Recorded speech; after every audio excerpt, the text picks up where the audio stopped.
భారత రాజకీయ వ్యవస్థ. భారత రాజ్యాంగ అవలోకనం మరియు రాజకీయాలు. రాజ్యాంగం నిర్వచనం అర్థవివరణ. అరిస్టాటిల్ ప్రకారం వ్యక్తి పాలన కంటే చట్టపాలన శ్రేష్టమైనది. ఎందుకనగా చట్టాలకు లోబడిన మానవుడు ఉత్తముడు, చట్టాల నుండి వేరుచేస్తే జంతువులలో కూడా అధముడు. ఉపోద్ఘాతం. కె. ఎం. ఫణిక్కర్ ప్రకారం నూతన సూత్రాల పైన ఆధారపడిన శాసనసభ సమాజాన్ని సంస్కరించేటందుకు, పునర్నిర్మించేటందుకు సాధ్యమైన అన్ని చర్యలను తీసుకుంటుందని ఇచ్చిన హామీయే రాజ్యాంగం. ఒక దేశం యొక్క పరిపాలన యంత్రాంగాన్ని నియమబద్ధంగా నిర్వహించుటకు రూపొందించి అమలుపరిచే నియమాల సముదాయమే రాజ్యాంగం.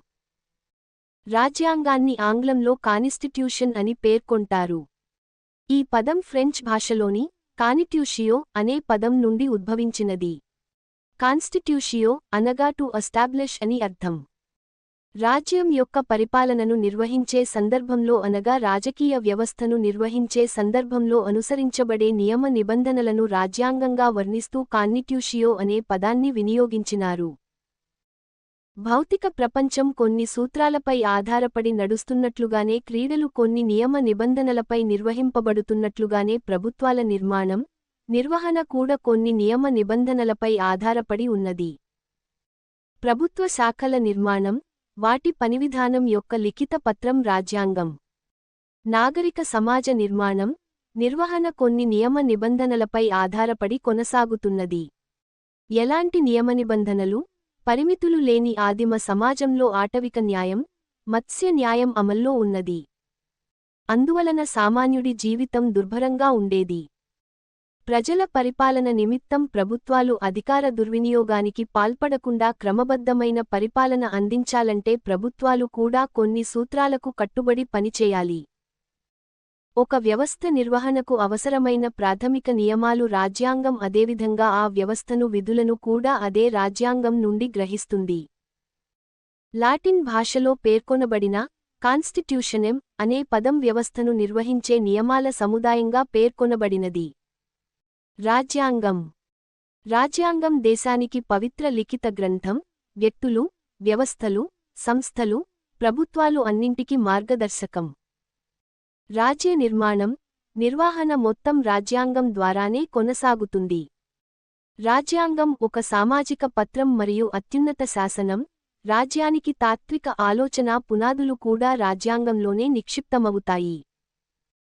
అభివృద్ధి చెందుతున్న ఆధునిక దేశాలకు రాజ్యాంగం మార్గదర్శకం మరియు తప్పనిసరి అని జెల్లినిక్ అనే రాజనీతి శాస్త్రజ్ఞుడి అభిప్రాయం గమనింపదగినది. రాజ్యం యొక్క రాజనీతి ప్రక్రియ నియమ పద్ధతిలో జరగడానికి రాజ్యాంగమే కీలకమని అభిప్రాయపడిన ఫ్రెడరిక్ ఆలోచన ప్రాముఖ్యమైనది. రాజ్యానికి మౌలిక చట్టమైన రాజ్యాంగం ప్రభుత్వ అధికారాలను, విధులను వివరిస్తుంది.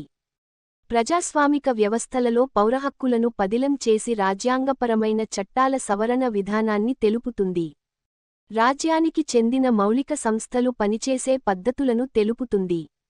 రాజ్యాంగతావాదానికి మూలపురుషుడు అరిస్టాటిల్. ఇతడు 158 రాజ్యాంగాలను, ప్రభుత్వాలను పరిశీలించిన తరువాత శాస్త్రీయంగా ప్రభుత్వాల వర్గీకరణ గావించారు. అరిస్టాటిల్ తన ప్రసిద్ధ గ్రంథమైన పాలిటిక్స్ లో రాజ్యాంగాల మరియు ప్రభుత్వాల వర్గీకరణ గురించి పేర్కొన్నారు. అరిస్టాటిల్ గురువైన ప్లాటో అభిప్రాయ ప్రకారం తత్వవేత్తలు పాలకులైనా కావాలి లేక పాలకులు తత్వవేత్తలైనా కావాలి అని పేర్కొంటూ వ్యక్తుల పాలనను తన ప్రసిద్ధ గ్రంథమైన రిపబ్లిక్ లో ప్రతిపాదించినారు. కాగా ప్లాటో శిష్యుడైన అరిస్టాటిల్ చట్టబద్ధ పాలనను సమర్థించాడు. వ్యక్తి పాలన కంటే చట్టబద్ధమైన పాలన శ్రేష్టమైనది అని పేర్కొన్న వ్యక్తి అరిస్టాటిల్. ఆధునిక ప్రపంచంలో మొదటి లిఖిత రాజ్యాంగం అమెరికా రాజ్యాంగం. ప్రపంచంలో అతి చిన్న రాజ్యాంగం అమెరికా రాజ్యాంగం. అదేవిధంగా ప్రపంచంలోనే అత్యంత దృఢమైన రాజ్యాంగం అమెరికా రాజ్యాంగం. నిర్వచనాలు. హెర్మన్ ఫైనర్ ప్రకారం ప్రభుత్వం యొక్క నిర్మాణాన్ని, ప్రభుత్వంలోని శాఖల మధ్యగల సంబంధాలను, ప్రభుత్వ లక్ష్యాలను, ఆశయాలను తెలియజేసే లిఖిత పత్రమే రాజ్యాంగం. ప్రో. లీకాక్ ప్రకారం ప్రభుత్వ స్వరూపాన్ని తెలియజేసే లిఖిత అంశమే రాజ్యాంగం. అరిస్టాటిల్ ప్రకారం ఒక దేశ, రాజ్య, ప్రజల జీవన విధానాన్ని తెలియజేయు మౌలిక అంశం లేక శాసనం రాజ్యాంగం. గిల్క్రిస్ట్ ప్రకారం ప్రభుత్వ వ్యవస్థల స్వరూపాలను నిర్ధారిస్తూ ప్రభుత్వ అంగాల మధ్య విభజన చేసి ఆ అధికారాలను ఏ పద్ధతిలో వినియోగించాలో తెలిపే నియమ నిబంధనల సముదాయమే రాజ్యాంగం. లార్డ్ బ్రేస్ ప్రకారం ప్రభుత్వ స్వరూపం, అది పనిచేసే విధానాన్ని తెలిపే నియమాల సముదాయమే రాజ్యాంగం. హెర్మన్ ఫైనర్ ప్రకారం ఒక దేశ మౌలిక రాజకీయ వ్యవస్థల నిర్మాణాన్ని తెలిపే నియమాల సముదాయం రాజ్యాంగం. లీకాక్ ప్రకారం ప్రభుత్వ స్వరూప స్వభావాన్ని తెలిపే లిఖిత పత్రం రాజ్యాంగం. సాల్మన్ ప్రకారం రాజ్యం న్యాయపాలనా నిర్వహణలో రూపొందించి అమలుచేసే నియమాల సముదాయం శాసనం. వూల్సే ప్రకారం ప్రజల యొక్క హక్కులను, ప్రభుత్వ అధికారాలను తెలిపి వాటి మధ్య సమన్వయాన్ని మరియు సర్దుబాటును తెలిపే సూత్రాల సముదాయమే రాజ్యాంగం.